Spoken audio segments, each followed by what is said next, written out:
Kisah Agung kelas 12-3 dalam Hikayat Hang Tua.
Di antara debu waktu yang berserakan, terukir sebuah kisah yang tak terucapkan. Dari lembar merusak, terbitlah suara tentang kasih sayang, peperangan, kita suka dan juga duka. Maka dengan ini dengarkanlah simfoni masa lalu, sebuah hikayat yang menanti untuk dibuka.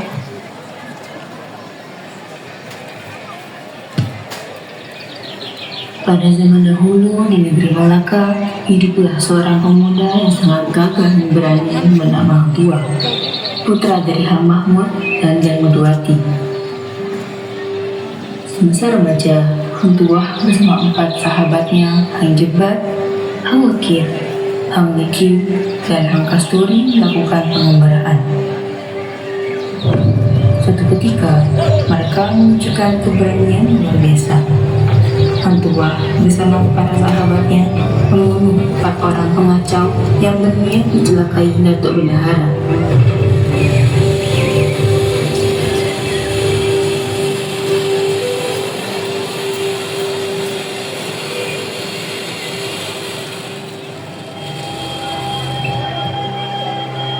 Kabar mengenai keberanian mereka sampai ke telinga Sultan. Sultan meminta bendahara untuk menjadikan mereka sebagai pesuruh di istananya. Di Tanah Malaka, Hang Tuah dan kawan-kawannya dengan cepat menyelesaikan banyak tugas penting yang membuat Sultan Malaka kagum pada mereka dan berujung dengan pemberian gelar Laksamana atau Halubala Malaka kepada Hang Tuah.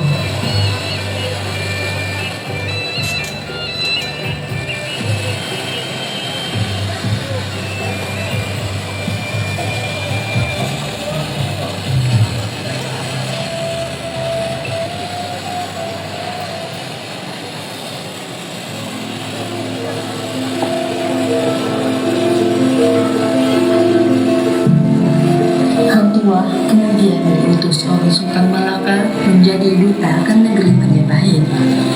Sesampainya di istana Majapahit, Hang Tuah disambut dengan segala hormat dan dijamu oleh Raja Majapahit.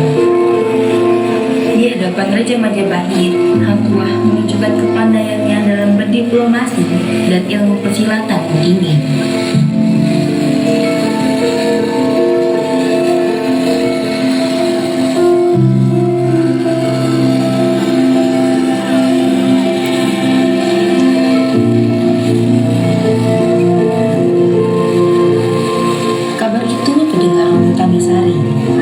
Majapahit yang sudah tua tapi masih tangguh. Tamisari yang tidak terima mendengar kabar Hang Tuah berniat menantang dan melawan Hang Tuah.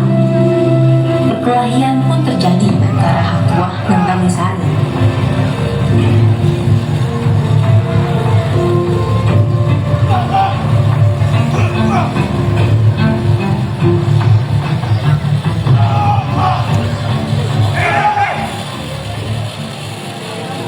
Namun, Hang Tuah berhasil mengalahkan Tamisari dan diberi keris serta gelar Halubalang Majapahit oleh Raja Majapahit.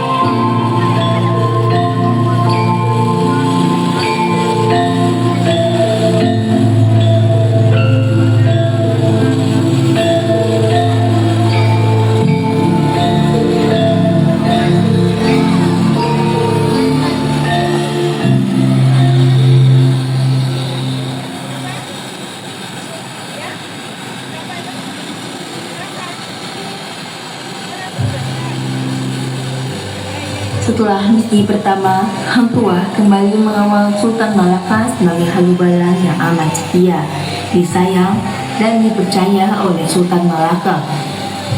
Namun, hal ini menimbulkan rasa iri pada Patih dan Mawijaya dan para pemestar lainnya. Mereka yang iri kembali merencanakan rencana jahat dengan menyatakan bahwa mereka menyaksikan Hang Tuah memiliki hubungan gelap dengan wanita di istana.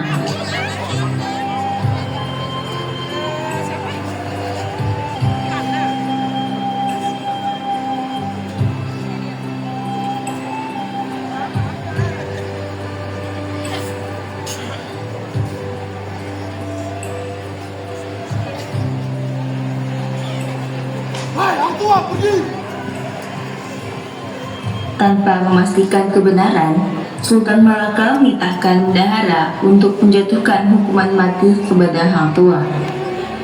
Bendahara yang mengetahui kebenaran dibalik titah itu merasa iba dan memilih menyelamatkan Hang Tuah.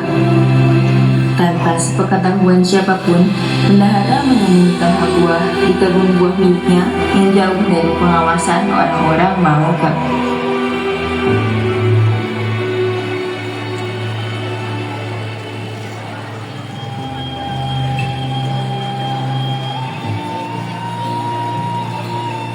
Kemudian Sultan Malaka menunjuk Hang Jebat untuk menggantikan posisi Hang Tuah.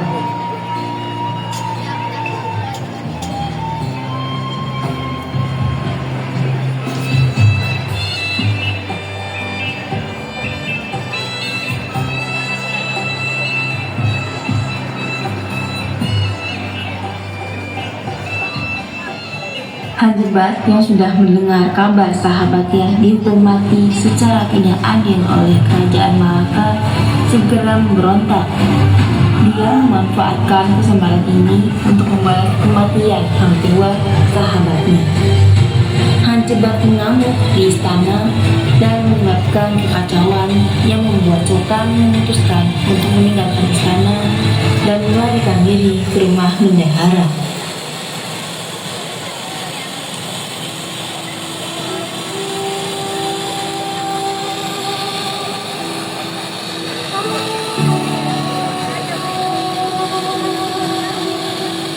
Sesampainya di rumah bendahara, Sultan Malaka mengungkapkan kekecewaan akan perbuatan Hanjebat di istana.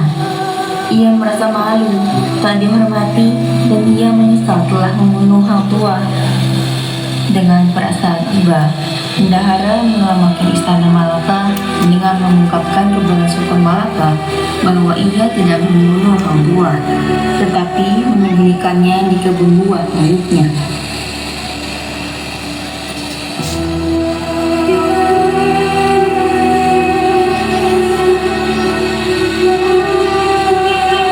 Akhirnya, Sultan memerintahkan Hang Tuah untuk membunuh Hanjebat.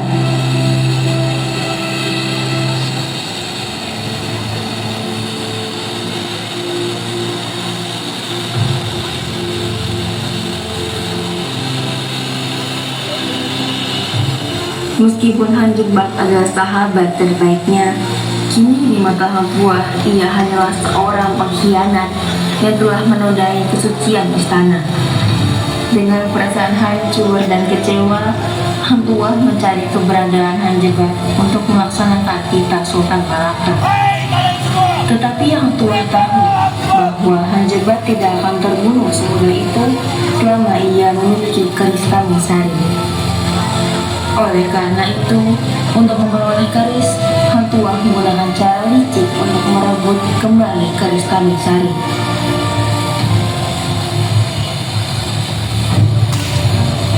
Setelah keris itu kembali ke tangan Hang Tuah, ia bertarung habis-habisan dengan sahabat karibnya.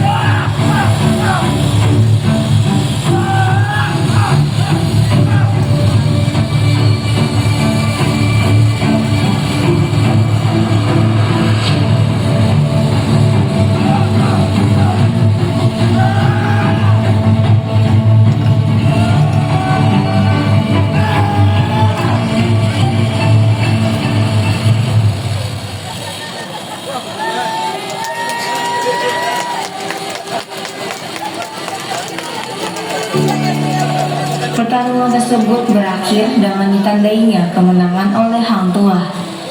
Hang Tuah pun meninggalkan kerajaan dan tidak pernah kembali ke posisi laksamananya, menghilang dari kehidupan istana dan memilih untuk mengasingkan diri.